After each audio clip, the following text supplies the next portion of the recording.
n should be, मतलब n का जो वैल्यू है n should be any positive integer, और पॉजिटिव इंटीजर से भी बेहतर बोल सकते हो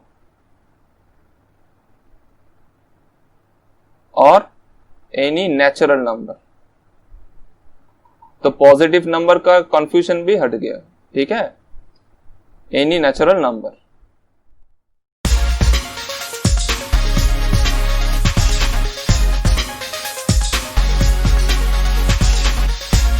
फोर्थ सवाल में पूछा गया है find the value of p for which 2p minus 1 3p plus 1 11 are in A p। तो ये क्या है थर्ड टर्म, तो हम लोग लिखेंगे ये t3 है, ठीक है। ये क्या है सेकेंड टर्म, तो मतलब ये t2 है। ये क्या है फर्स्ट टर्म, तो इसको a भी लिख सकते हो और या फिर t1 भी लिख सकते हो, ठीक। तो इसको सॉल्व कैसे करेंगे, देखो t3 अगर 11 है तो मैं इसे ऐसे लिख सकता हूं a plus 2d is equal to 11। तो ये पहला इक्वेशन है, इसको साइड में रख दो, ठीक है। a equal to 2p minus 1 given था, a equal to 2p minus 1 given था क्योंकि ये फर्स्ट टर्म है। अच्छा d कैसे निकलेगा, second term minus first term. तो सेकेंड टर्म क्या है t2 माइनस t1 से निकलता है d। तो t2 क्या है 3p प्लस 1, इससे क्या सब्ट्रैक्ट करना पड़ेगा फर्स्ट टर्म। फर्स्ट टर्म क्या था 2p minus 1 equal to 3p plus 1 minus 2p minus minus plus 1 is equal to p plus 2। देखो फर्स्ट वाले एक्सप्रेशन में अगर इस a का वैल्यू पुट कर दें और ये थर्ड इक्वेशन से जो d का वैल्यू निकला वो भी अगर पुट कर दें तो वैल्यू निकल जाएगा। तो substituting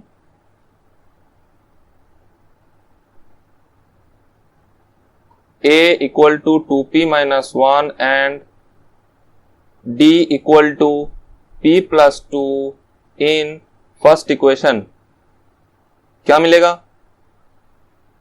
2p minus 1 plus 2 multiplied by p plus 2 is equal to 11,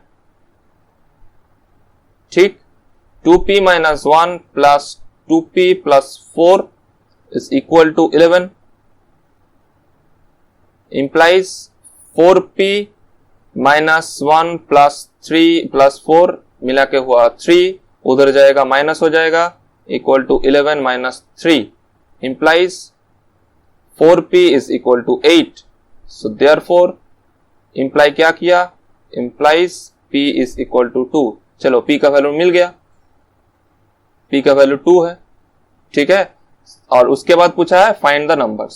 अब नंबर्स निकाल दो, p का वैल्यू पुट करते हुए जाओ। तो therefore first term a is equal to कितना था 2p minus 1 is equal to 2 into 2 minus 1 मतलब 4 माइनस 1 इज इक्वल टू 3।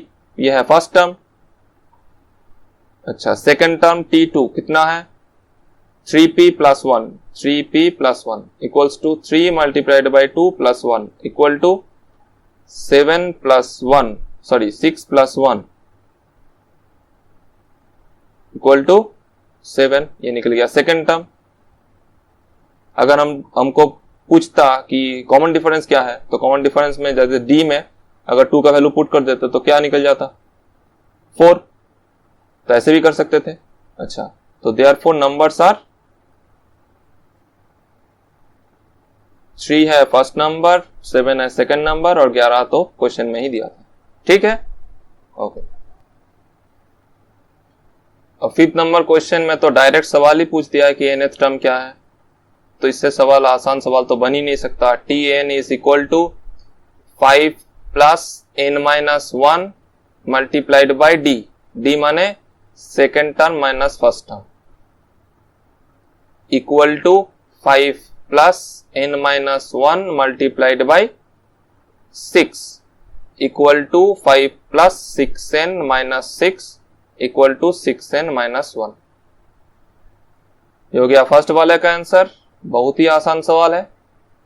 अच्छा सेकेंड वन में इसमें भी tn पूछा है तो tn is equal to first term 16 plus n minus 1 multiplied by second term minus first term equal to 16 plus n minus 1 multiplied by -7 equal to 16 plus -7 into n मतलब -7n minus minus plus 7 कुल मिला के 23 minus 7n। ये हो गया second वाले का answer. ठीक है, समझ आ रहा है? ओके। 6th सवाल में पूछा गया है if the nth term of A progression is 4n minus 10 show that it is an AP, find its first term, common difference and 16th term. तो ये n का एक्सप्रेशन देख के बच्चे लोग घबरा जाते हैं, लेकिन इसमें घबराने की कोई बात नहीं है। हमको पता है एक चीज, देखो सॉल्यूशन कैसे करेंगे, बहुत ही आसान सवाल है। ठीक है, देखो हमको पता है कि Tn is equal to nth term, ये पता है। तो बच्चों अब एक चीज देखो, यहां पर अगर T1 बोलेंगे तो मतलब क्या, हम n का वैल्यू को 1 बोल रहे हैं। अगर T2 बोलेंगे तो n का वैल्यू 2 है। अगर T3 बोलेंगे तो n का वैल्यू 3 है। तो समझ में आ रहा है ना? सो देयरफॉर अब एक चीज देखो, a मतलब क्या, फर्स्ट टर्म, तो फर्स्ट टर्म को हम T1 भी बोल सकते थे। तो फर्स्ट टर्म डायरेक्टली गिवन है, 4 इंटू 1 माइनस 10। बोलो कितना आसान है कि नहीं? 4 माइनस 10 इज इक्वल टू -6। ये समझ में आ गया? अच्छा, तब देखो T2 क्या है। T2 में क्या करेंगे, n का वैल्यू 2 पुट करेंगे, तो n का वैल्यू में 2 माइनस 10, तो कितना आया, 8 minus 10 is equal to -2। T3 का वैल्यू कितना आया, 4 multiplied by 3 minus 10 is equal to 12 minus 10 is equal to 2।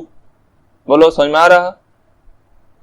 ठीक है, अब इतने में ही हमको क्या मिल गया, फर्स्ट टर्म भी मिल गया, कॉमन डिफरेंस भी मिल गया। देखो तो फर्स्ट टर्म क्या है, फर्स्ट टर्म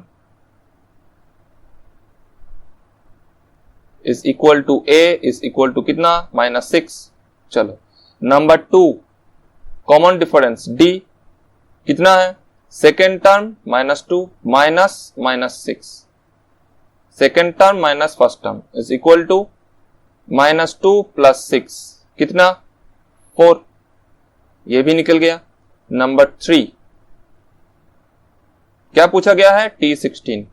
तो अब तक इतना सवाल करने के बाद समझ में आ गया कि इसमें a प्लस 15d बोलेंगे, a minus 6 plus 15 multiplied by common difference कितना, 4। तो it is equal to -6 plus 15 4 जा 60 इज इक्वल टू 54। आसान था कि नहीं सवाल? तो बच्चों जब भी कोई एक्सप्रेशन दे तो इतना समझ लेना कि n का वैल्यू अगर हमको पता है, मतलब n का वैल्यू अगर हम पुट कर लेंगे तो वो टर्म बता देगा। ठीक है, ओके। 7th सवाल में पूछा गया है how many terms are there in the AP 6, 10, 14, 18 up to 174। तो मतलब यहां पर n का जो वैल्यू है, नंबर ऑफ टर्म्स मतलब क्या, n का जो वैल्यू है वही पूछा गया है। इसमें भी और इसमें भी, इसलिए मैंने 3 सवाल को एक साथ लिया हुआ है। ठीक है, तो ये सम करने से पहले एक चीज याद रख लो, क्योंकि बाद में ये सवाल भी आएगा कि मान लो 174 इस एपी सीरीज का एक टर्म भी है कि नहीं, ये पूछा गया हो। ठीक है, मतलब 174 ठीक है, यहां पर 174 एक टर्म होगा, इसलिए पूछा गया है हाउ मेनी टर्म्स। मान लो हमको पता ही नहीं कि 174 एक टर्म है भी कि नहीं, 8 एक टर्म है भी कि नहीं, -47 एक टर्म है भी कि नहीं। तो उसके लिए क्या यूज करेंगे, फॉर्मूला कुछ नहीं है, बस देखो एक चीज, n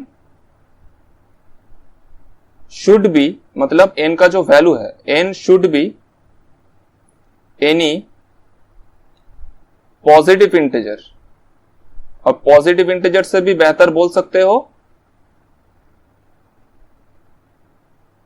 और एनी नेचुरल नंबर। तो पॉजिटिव नंबर का कंफ्यूजन भी हट गया। ठीक है, एनी नेचुरल नंबर मतलब 1 2 3 4 5 6 ऐसा हो सकता है।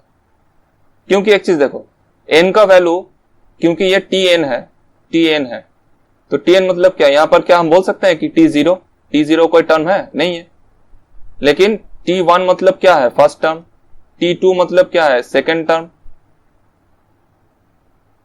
ठीक है। तो 1 से लेकर जितना भी जाए डेसिमल नंबर में, डेसिमल नंबर मतलब 1 2 3 4 5 6 7 8 9 10, ठीक है, इस तरह का जितना भी नंबर आए वही n का वैल्यू हो सकता है, 0 कभी नहीं हो सकता। तो n should be any positive integer और एनी नेचुरल नंबर, या इसको और भी बोल सकते हो, implies n can not be negative भी नहीं हो सकता, nor it can be in fraction. मतलब अगर n का वैल्यू नेगेटिव हो तो भी वो एक टर्म नहीं बनेगा, अगर n का वैल्यू फ्रैक्शन हो या कोई एक डेसिमल मतलब पॉइंट में नंबर आए तो भी वो नहीं बनेगा, ये हो ही नहीं सकता, ठीक है, ये याद रख लेना।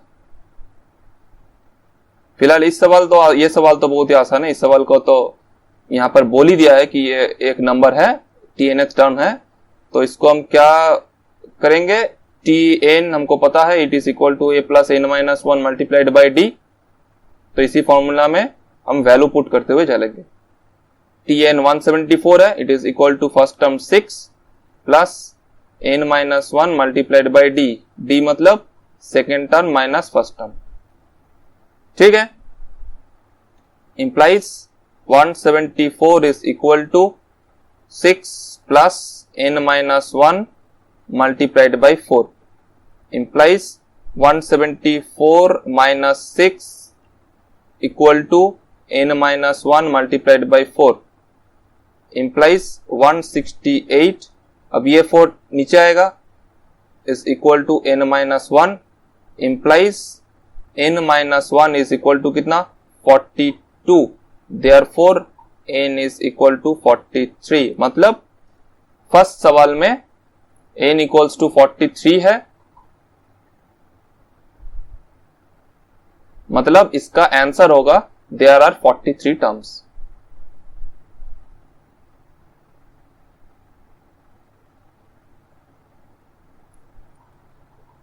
समझ में आया, आसान सवाल था, ठीक है।